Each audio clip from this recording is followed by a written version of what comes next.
Container abo. Only 2 million. Just $2 million.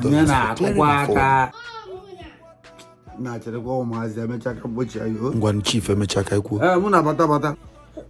Hey, Adam. Papa,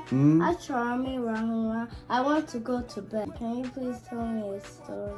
A story. The story I'm going to tell you is how they got the name Tennessee. So many years ago, there was a man named Agwotrumbe. And he had a son also known as Nwabiaro Woma. Yeah, that's when these American people were looking for the name of this Tennessee. Agwotrumbe was the hunter. He likes going to the forest. So this very day, he decided to take his son, Nwabiaro Woma, to the forest. And this conversation happened between them. Where is this my little boy, Nwabiaro Woma? He's supposed to follow me to go to the forest for hunting. Huh? Nwabiaro Woma! Nwabiaro Woma!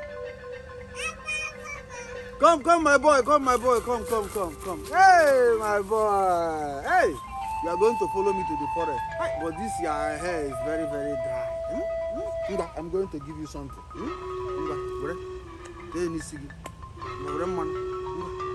Tennessee.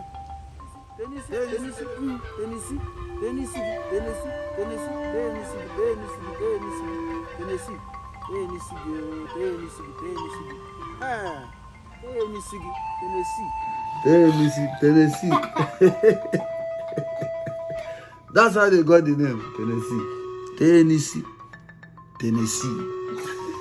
Kachifo, Papa. Kachifo, mom. Tennessee.